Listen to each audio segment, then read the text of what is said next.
Halo semuanya, balik lagi dengan gua Reza. Udah lama gua nggak nyapa kalian. Hari ini gua mau bahas salah satu jam tangan yang banyak banget ditanyain sama teman-teman di luar sana, di online maupun di offline. Jam tangan apa? Jam tangannya adalah GBD 200. Dan buat teman-teman yang ngikutin channel YouTube ini, kita juga punya salah satu e-commerce. Nanti akan ada voucher pembelian online yang ada di tengah-tengah video, makanya stay tune dan nontonin terus aja. Buat yang penasaran ada fitur apa aja, ada keunggulan apa aja di jam tangannya itu, langsung aja kita bahas.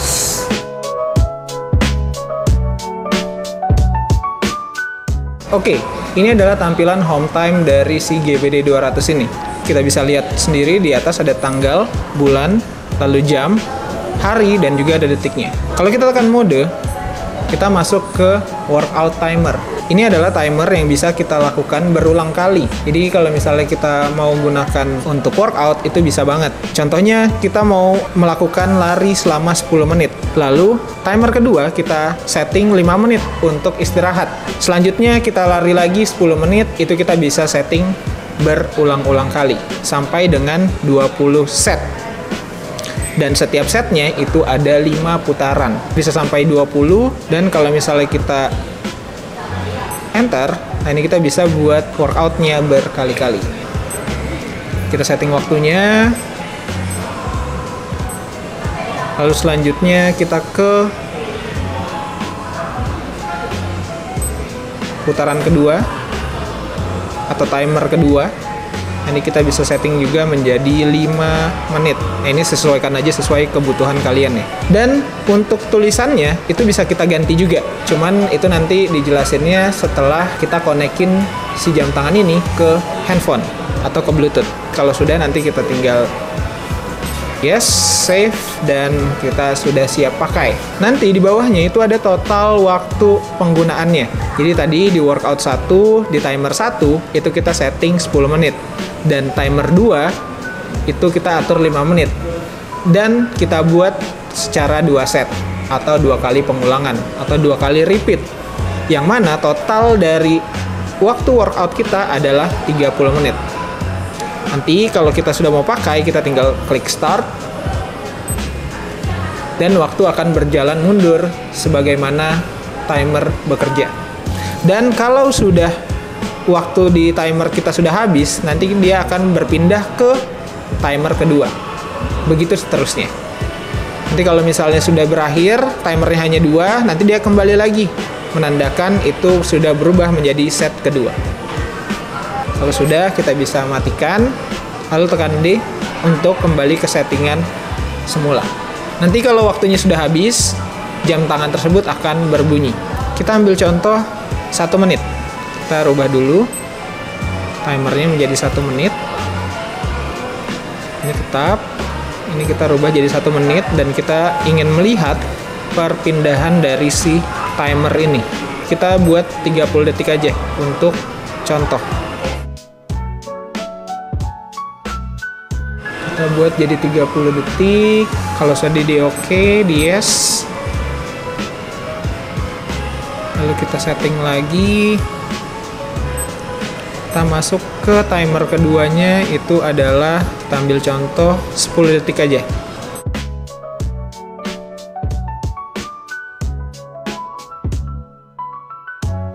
Nah, ini sudah tersetting.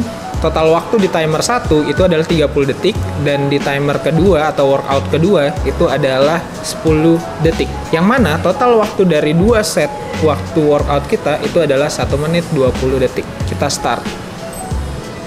Kita tunggu, dan kita tunggu.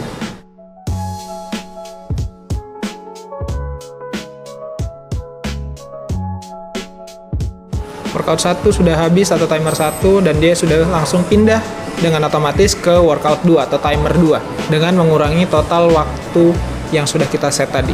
Begitu sudah habis, dia akan kembali lagi ke workout 1 atau timer 1 tadi dengan pergantian set kedua. Jika kalian lihat di atasnya 2/2. Dan setiap pergantian timer ini itu akan ada suara beep-nya.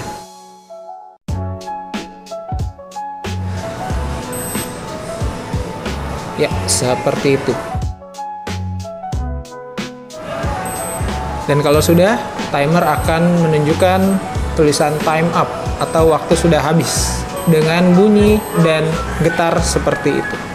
Kita lanjut ke fitur selanjutnya. Kita tekan mode lagi. Ini ada stopwatch, penghitungan waktu maju. Jadi kita bisa menggunakan stopwatch seperti jam tangan lainnya. Kita tinggal start, tekan tombol kanan atas untuk memulai stopwatch. Tekan tombol kanan atas lagi untuk menghentikan, dan tekan tombol kanan bawah untuk mereset.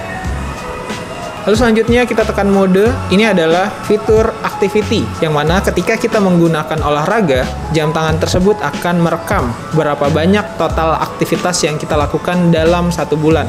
Di sini ada total time, lalu distance, lalu ada pace. Nah, kebetulan gue lagi pakai jam tangan GBD 200 juga yang memang sudah dipakai daily use. Ini biar gue buka dulu. Gue pengen nunjukin kalau misalnya activity ini sudah digunakan. Yang mana di jam tangan ini itu masih kosong, datanya belum ada. Sedangkan di sini datanya sudah terisi. Total time. Dalam bulan ini, gue udah ngelakuin 3 kali olahraga, 3 kali aktivitas olahraga. Dengan total jarak itu 21,42 km total jarak tempuh. Dengan kecepatan rata-rata atau pace-nya itu di 10 menit 50 detik per kilometer. Ini rata-rata dari 3 kali melakukan aktivitas lari ya, bukan dalam 1 kali lari. Dan kalau kita buka, kita tekan tombol kanan atas, itu akan menunjukkan data kapan kita menggunakan olahraga itu.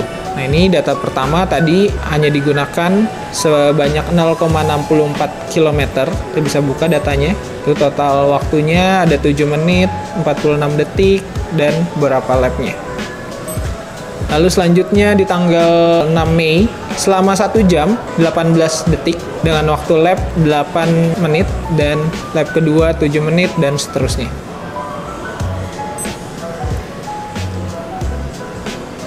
Lalu data ketiga itu di total 2 jam 26 menit dengan waktu lap-nya. Untuk lihat secara lebih detail, kita bisa melihat dari si aplikasi G-Shock Move setelah jam tangan tersebut dikonekkan. Kita akan bahas setelah ini. Kita kembali lagi ke jam tangan ini. Jadi kita sudah bahas workout timer, stopwatch, activity, dan sekarang adalah notifikasi. Notifikasi ini berguna untuk melihat atau memantau notifikasi yang ada di handphone kita. Jika sudah pernah terhubung, nanti kita bisa melihat di sini datanya. Kita ambil contoh lagi dari jam yang ini. Nanti kalau misalnya sudah ada notifikasinya, akan berbentuk seperti ini. Jika ada notifikasi yang belum dibaca, maka akan ada tulisan new. Ketika kita klik, ini kita bisa baca notifikasi apa yang ada di handphone kita. Ada pesan dari siapa, ada telepon dari siapa, dan sebagainya. Kita ambil contoh satu dari detik.com. Ketika kita buka, kita juga bisa membaca sekilas dari si pesan yang ditampilkan. Setelah itu kembali, dan kita juga bisa melakukan penghapusan notifikasi dari si jam tangan ini juga. Kita tekan dan tahan tombol kiri atas. Lalu kita bisa juga melakukan konfigurasi atau pengaturan kapan notifikasi akan masuk, apakah mau setiap saat, apakah ketika kita pakai olahraga dia akan mati atau tidak, mode jangan ganggu, atau bahkan kita off-kan saja, atau notifikasinya tidak perlu masuk sama sekali ke sini. Karena biar bagaimanapun fitur notifikasi ini bisa mempengaruhi baterai Anda. Semakin sering notifikasi masuk, itu bisa jadi baterainya akan semakin boros. Dan selanjutnya di bawahnya itu ada delete. Kalau misalnya kita mau hapus notifikasi yang dirasa tidak perlu, itu bisa di-delete, bisa dihapus satu-satu, atau bisa dihapus secara langsung, atau secara semuanya, langsung all. Kita ambil contoh, ya kita hapus semua notifikasi. Lalu execute, yes. Delete complete, dan sekarang notifikasi sudah kosong. Listnya seperti jam tangan yang baru tadi. Oke, notifikasi sudah. Sekarang kita lanjut, tekan mode. Nah, ini sudah kembali ke tampilan awal dari si jam tangan ini. Kita tekan tombol kiri atas sekali, tidak perlu ditahan. Itu untuk menunjukkan daily step tracker kita. Di sini ada daily step tracker, di sini ada total harian, dan di sini ada jam, tanggal, dan sebagainya. Ini kita ambil contoh yang sudah terisi.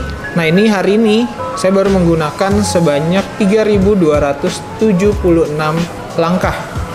Dan jam tangan ini sedang saya tidak pakai selama kurang lebih hampir 1 minggu, dan terakhir datanya itu di hari Kamis, dan ini sudah mencapai target ya. Kalau dilihat dari barnya itu sudah penuh. Ini warnanya putih lebih mencolok. Ini yang setengah, ini yang full, dan ini yang kosong atau tidak digunakan jam tangannya. Lalu ketika kita tekan display lagi, sekali lagi kiri atas, nah ini akan menunjukkan total penggunaan atau jarak tempuh yang kita gunakan selama periode bulan. Ya di sini selama bulan 4 kemarin itu dari target mungkin tidak tercapai ya, karena putihnya tidak mencapai full. Tapi untuk di bulan ini itu juga masih sedikit. Nah ini untuk detailnya itu bisa kita lihat nanti di aplikasi ketika sudah dikonekkan ke handphone kalian. Kita tekan lagi display, di sini menunjukkan waktu dual time atau world time. Di bagian bawah itu ada waktu utamanya, yaitu waktu sekarang. Lalu di atasnya itu kita bisa setting waktu negara lain. Penyetingannya bisa dilakukan dari jam tangan maupun dari aplikasi. Kalau kita tekan lagi, ya sudah kembali ke fitur awal. Lalu kita tekan dan tahan tombol kiri atas. Kita masuk ke mode pengaturan. Pengaturan pertama ini pengaturan home time atau pengatur tampilan jamnya berdasarkan kota. Home time city-nya kita bisa sesuaikan. Kalau wilayah Jakarta itu bisa dipilih Jakarta langsung, atau kalau misalnya tidak ada pilihan Jakarta karena belum pernah connect, itu bisa menggunakan pilihan BKK atau Bangkok untuk wilayah waktu Indonesia Barat dan sekitarnya. Lalu ada DST. DST ini adalah fitur Daylight Saving Time, di mana pengaturan ini hanya berlaku di negara 4 musim. Di Indonesia khususnya yang mempunyai 2 musim, itu tidak perlu digunakan. Karena jika digunakan atau diaktifkan di negara yang tidak memiliki 4 musim, waktu akan dipercepat selama 1 jam. Jadi lebih baik tidak digunakan. Atau jika ada pilihan auto, itu lebih baik lagi. Jadi ketika kita menggunakan jam tangan ini ke negara yang 4 musim, dia akan bisa menyesuaikan apakah jam tangan tersebut butuh maju atau mundur berapa jam. Kita kembali pakai jam tangan yang ini. Tadi home time sudah kita bahas, lalu di bawahnya lah ada time adjustment. Time adjustment ini kita bisa melakukan penyetingan atau penyesuaian waktu itu menggunakan 2 cara. Yang pertama dengan Bluetooth, dengan konekkan ke handphone, atau secara manual kita bisa setting sendiri. Penyetingannya dilihat dari si garis yang ada di bawah ini, garis putih. Sekarang jam 3.25. Perhatikan di garis putih yang bawah. Tekan kanan atas untuk melanjutkan ke pengaturan selanjutnya. 2025 sudah betul, ditinggal di next saja. Bulan 5 sudah betul, lalu tanggal 14 sudah betul. Yes. Lalu untuk tampilan jamnya juga bisa disesuaikan, apakah tampilannya mau 12 jam atau 24 jam. Setelah itu kembali di sini udah ada tanda panahnya juga ya. Kita bisa melihat tanda panahnya ada di kanan bawah, berarti tekan tombol kanan bawah untuk kembali. Lalu pengaturan world time yang tadi, ini kita bisa ganti world time-nya misalkan menjadi waktu London. Jadi kita mempunyai 2 waktu. Waktu di bawah adalah waktu utama dan di atas adalah waktu London. Jadi kita bisa melihat 2 waktu secara bersamaan. Kita kembali lagi. Ada alarm, pengaturan alarm. Ini kita bisa bikin sampai 4 alarm.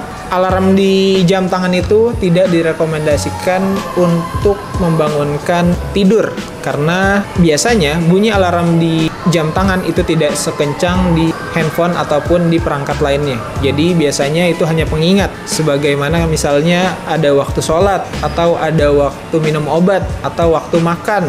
Itu kita bisa set alarm di sini. Kita kembali, lalu di bawahnya itu ada profile pengguna. Nah, di sini kita butuh tinggi badan, berat badan. Ya, ini bisa disesuaikan dengan masing-masing.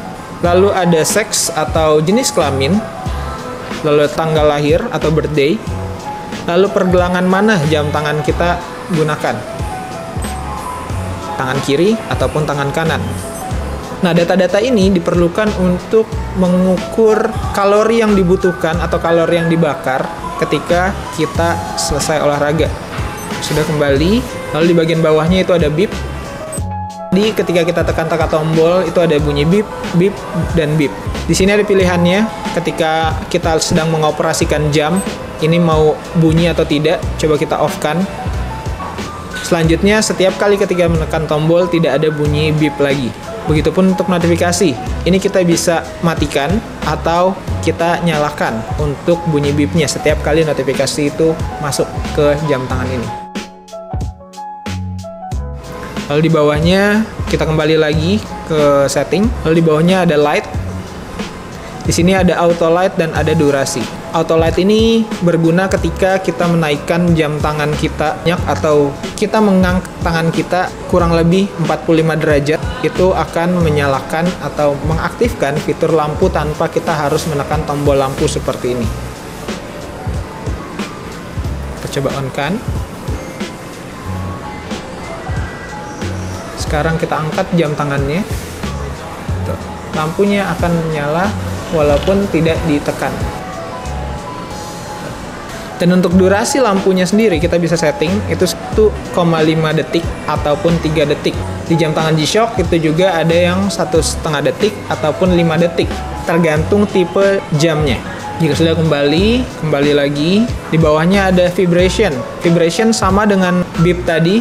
Vibration ini ketika kita sedang mengoperasionalkan jam, ketika kita tekan-tekan tombol, apakah mau hanya bunyi saja atau hanya getar saja, itu bisa kita atur sesuai kebutuhan. Ini vibrationnya saya matikan, dan di notifikasinya itu juga dimatikan.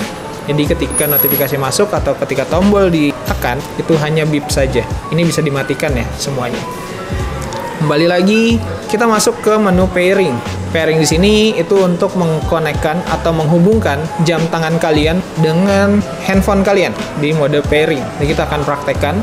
Lalu di bawahnya ada airplane mode untuk menonaktifkan semua jenis sinyal Bluetooth dan sinyal-sinyal lainnya. Kembali, lalu ada fitur phone finder. Ini adalah fitur pelacakan handphone selama dalam jangka Bluetooth atau sejarak dengan jangkauan Bluetooth. Seperti apa fiturnya? Nanti kita akan bahas di selanjutnya. Lalu di bawahnya lagi ada unit atau pengukuran. Di sini kita bisa menggunakan pengaturan yang biasa digunakan di wilayah Asia ataupun di wilayah Barat. Contohnya di wilayah Asia itu lebih sering menggunakan satuan kilometer untuk pengukuran jarak, dan pengukuran Barat itu ada mile. Ini disesuaikan dengan kebutuhan masing-masing. Begitupun ada kalori. Kalori itu ada kalori dan joule. Lalu ada height atau tinggi, itu biasanya orang Asia lebih sering menggunakan cm atau cm, sedangkan orang Barat itu sering menggunakan pengukuran kaki atau feet. Begitupun dengan yang berat, penghitungan berat, ada kilogram dan ada juga pound. Kembali lagi, ada reset all untuk menghapus semua data penggunaan si jam tangan ini, dan di bawahnya lagi ada regulatory untuk melihat lisensi ataupun nomor-nomor IC yang digunakan pada jam tangan GBD 200 ini. Ini untuk semua tipe jam tangan GBD 200 sudah pasti nomor IC-nya itu akan sama. Di sini ada beberapa pilihan jam tangan yang bisa terhubung dengan aplikasi G-Shock Move ini. Salah satunya, ini ada palingan nanti data yang sudah terisi itu di sisi kalori sini. Dalam waktu 1 bulan itu kurang lebih 90 km. Ketika kita menyalakan GPS, maka jam tangan tersebut akan merekam setiap dari pergerakan kita. Lalu handphone kalian sudah pasti akan berbunyi untuk mengetahui lokasi si handphone tersebut.